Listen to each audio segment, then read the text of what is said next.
You know that moment when you open your bank app, your paycheck hits, and your brain doesn't celebrate. It starts subtracting?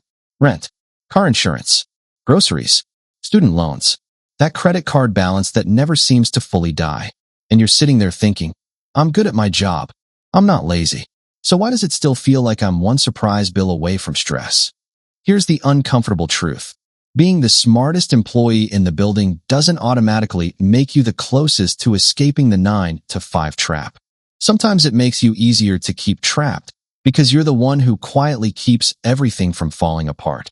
Today, I'm going to show you why this trap stays locked even when you're talented and disciplined, and what actually increases freedom in real life. By the end, you'll understand the incentives that pin you in place and the practical moves that buy back your time, without turning your life into some exhausting hustle personality. Hey, I'm Dylan from Dylan Investments. Money Talks. I translate it for you.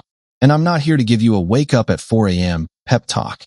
If effort alone was the answer, the smartest employees would already be free. Let's start with the illusion that hooks smart people the hardest. The idea that if you become exceptional inside your job, the system will reward you with escape. Like one day your boss will tap you on the shoulder and say, "You're too valuable to keep here. Go live your dream." That's not how incentives work. A job is a machine built to get consistent output at a cost it can tolerate. And when you're the smart one, you often become the glue. You catch mistakes early. You solve messy problems that don't have instructions. You translate complicated stuff for people who don't want to admit they're confused. You do extra thinking because you care and because you can't unsee problems. Here's where it gets interesting. That can make you harder to promote, not easier. Because promoting you creates a hole, an ugly, expensive hole the company has to fill. So instead, you get praised, visibility, more responsibility, and a raise that's just enough to keep you from leaving. I know a guy, we'll call him Alex. If a project was falling apart, Alex got pulled in. If a client was angry, Alex got pulled in. He was competent and calm. And every year he got the same style of raise. Not insulting, not life-changing. Just enough to keep him in the "I guess I'll stay" zone. Alex did what smart people do. He optimized. He collected credentials. He made himself indispensable. And then one day it hit him like a cold shower. He wasn't climbing a ladder. He was upgrading his cage. That's the first big idea I want you to keep. Your job rewards you for increasing your value to the company, not for increasing your freedom as a human. Those goals overlap sometimes, but long-term they diverge. Even if your manager is a good person, the system around them has constraints. Budgets, salary bands, headcount, quarterly targets. Your manager might want to pay you more. The machine might not let them. So being smart is not a magic key. It can trap you in a specific way. It makes you believe the path out is simply more performance. But the 9 to 5 trap isn't primarily about effort. It's about leverage. Leverage is the difference between pushing a shopping cart and steering a truck. You can be the strongest person alive, but if you're pushing the cart, you're limited by your legs today. If you can steer the truck, you can move 10 times the load with one hand. The 9 to 5 trap is what happens when your income is tied mostly to your hours and your employer's permission. And life doesn't charge you in hours. Life charges you in dollars, on deadlines, with penalties. Rent is due whether your boss loves you or not. Your credit card minimum is due whether you feel motivated or not. The dentist doesn't accept "I had a busy week" as payment.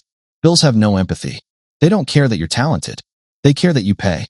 That timing mismatch is a big reason smart people feel trapped. You can be doing everything right at work and still feel anxious because your life has fixed deadlines and your job has variable stability. You don't get to tell your landlord, "Hey, can I pay next month? We're in a weird quarter." So what does a smart employee do when it feels tight? Usually, you try to outsmart it with budgeting. Budgeting is good. It's the seatbelt. Wear it. But budgeting alone doesn't turn your Honda Civic into a helicopter. It helps you survive the system. It doesn't automatically help you exit it. This is the part most people never see. The 9 to 5 trap is structural and psychological at the same time. Structurally, most American workers are playing a game shaped by 3 forces: the cost of living, the cost of debt, and bargaining power in the labor market. If any one of those goes against you, your smartness has to work twice as hard just to hold your ground. Cost of living is the one you feel in your body. You buy the same groceries, and the total is higher. You renew your lease, and it's higher.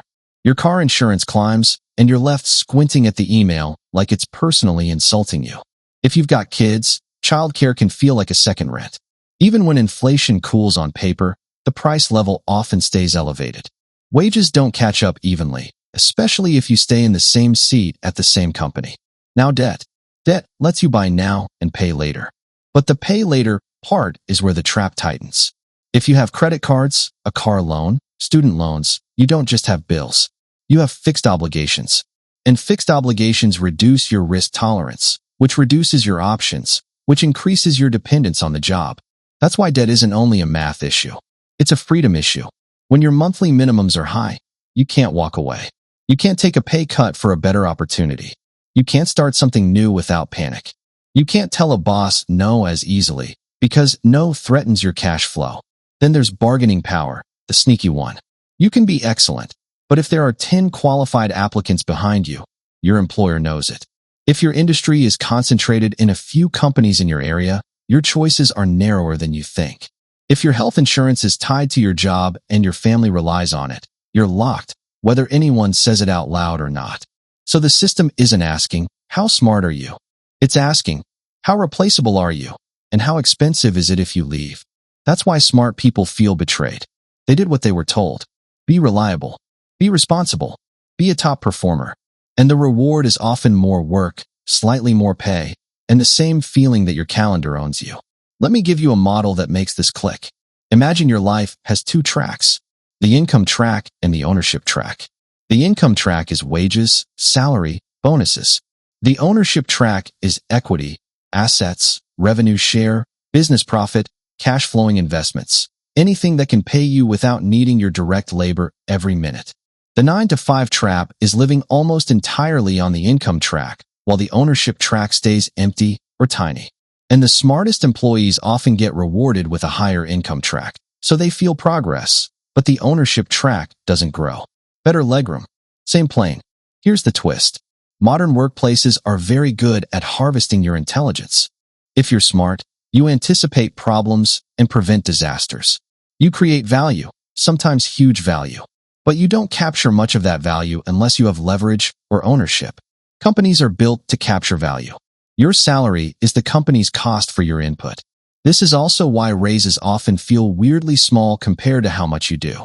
Companies have internal pay structures, and they rarely reset your salary to match the full value you're producing. They move you up in small increments unless there's a market pressure event, like you getting another offer or you leaving. So what do you do with this practically? You stop thinking like an employee waiting to be rewarded, and you start thinking like an operator building leverage. Leverage comes in a few forms. Skills that travel and tie to money. Financial stability. Less high-interest debt. More cash buffer. Consistent investing. And ownership. Even small slices of assets that can grow over time. And yes, there's also platform leverage. Building something once that can scale without turning into a cringe guru. Sometimes that's as simple as a small service you can repeat or a niche you can consult in. Here's where things quietly go wrong for smart employees. You build value for the company faster than you build options for yourself. So let's bring it back to that paycheck moment. Here's a rehook. Remember when you saw the deposit and realized it was already spoken for? The fastest way to reduce that gut punch is not always a bigger paycheck. It's a lower required paycheck. Mandatory expenses are the chains. If your lifestyle requires every dollar you make, then even a raise can disappear without changing your life.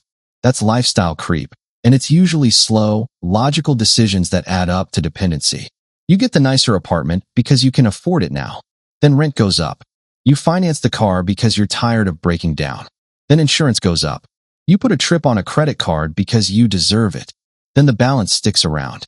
Each decision makes sense. And then one day you realize you build a life that requires your job to continue without interruption. And the trap shows up in these tiny moments. Your tire blows out on a Tuesday. Your dog needs a vet visit. Your kid needs something for school. It's not the amount that hurts. It's that your money is already committed. So the surprise turns into stress, and stress turns into more dependency on the job. Now let's talk about the hidden lock that makes the trap feel permanent. Exhaustion. Most 9-to-5 jobs don't just take your hours. They take your best energy. When you get home, the last thing you want to do is build leverage. You want to eat, scroll, and forget the day happened. That's human. But the system benefits from it. The person who is too tired to job hunt stays. The person who is too stressed to negotiate accepts. And smart employees are often the most exhausted employees because they carry more mental load. They fix more. They see more. They care more. That's why Sunday night dread is so common even for high performers. It's not that you're weak. It's that you're running a high-output week with low recovery. I'm going to say something that might sting, but it's meant to free you.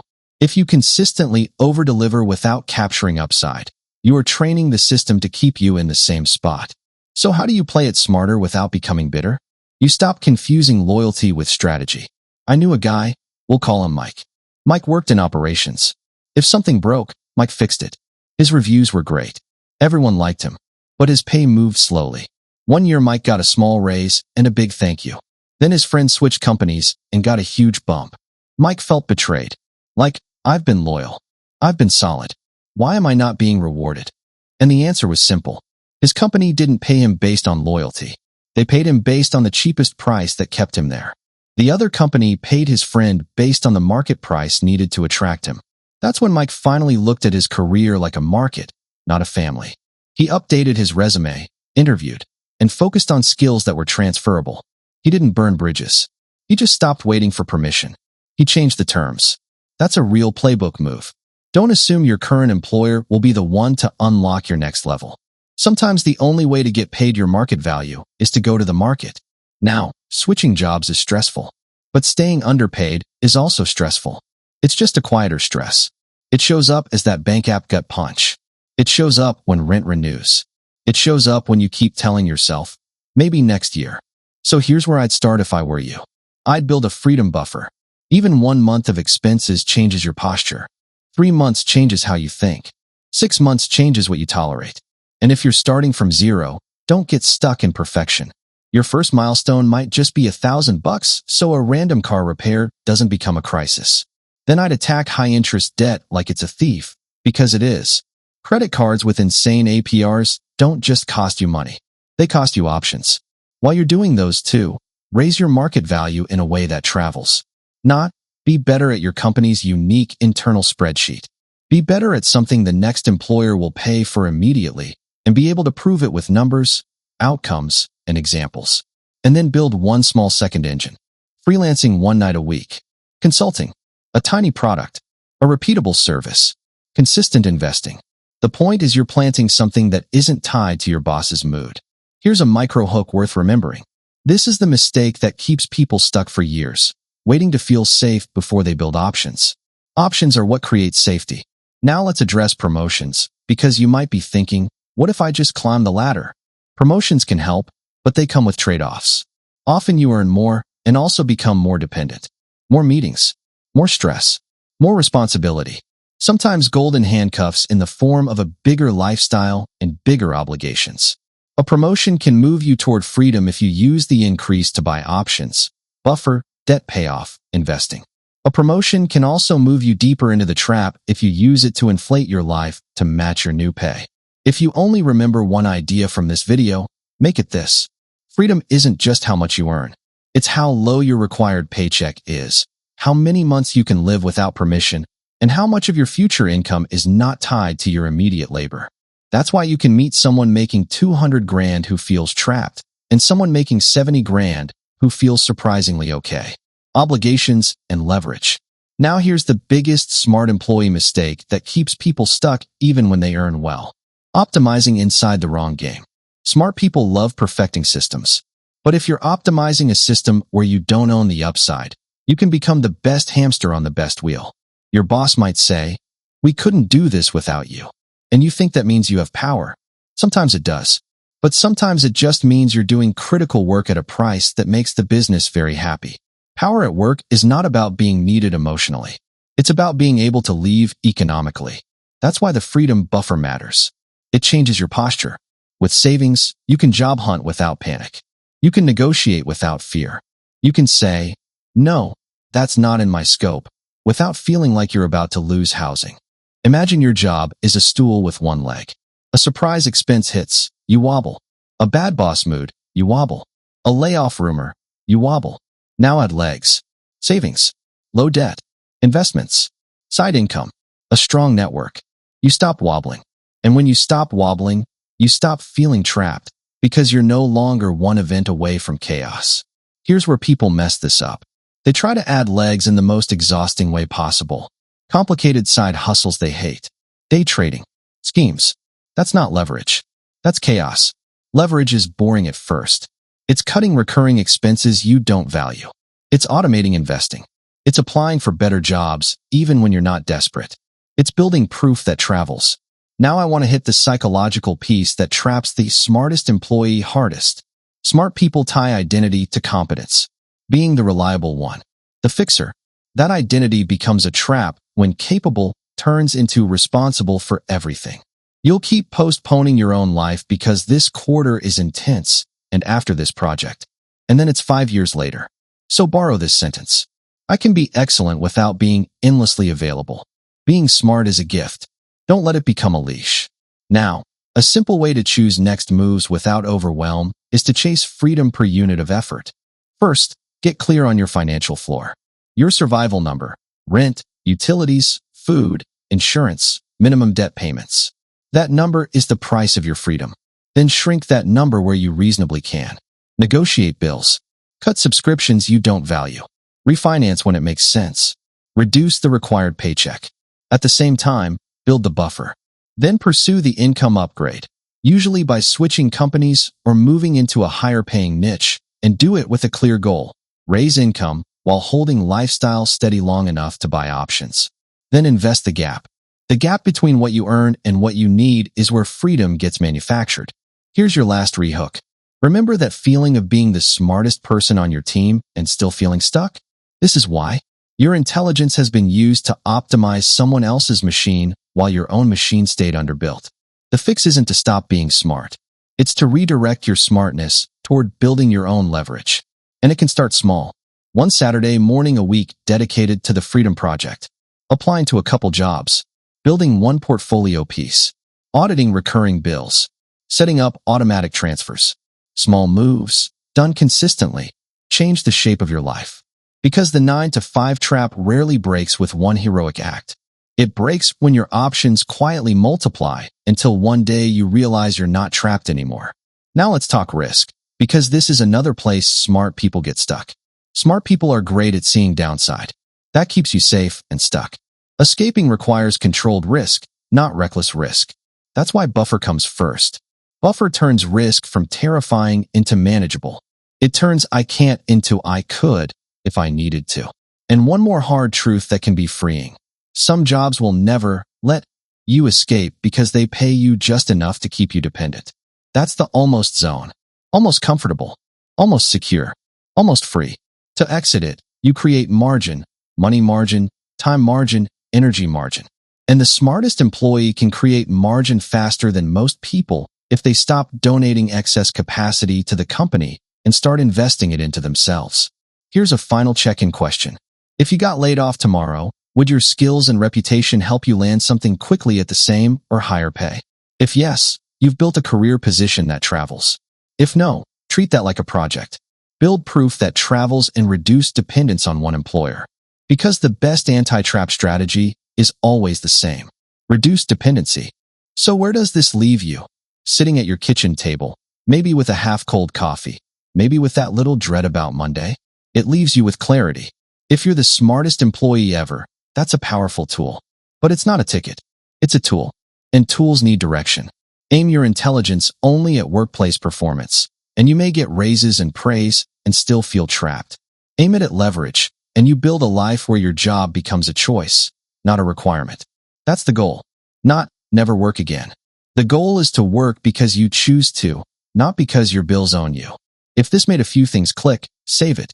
Not because it's inspirational. Because the next time you get that bank app gut punch, you'll want to remember what's actually happening and what moves matter. If you want to go deeper, the next thing to understand is how interest rates price your future choices. Because that math decides whether later becomes freedom or just a longer, more expensive loop.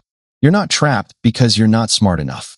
You're trapped because the system rewards labor more than it rewards freedom, and because nobody taught you that leverage is the escape hatch.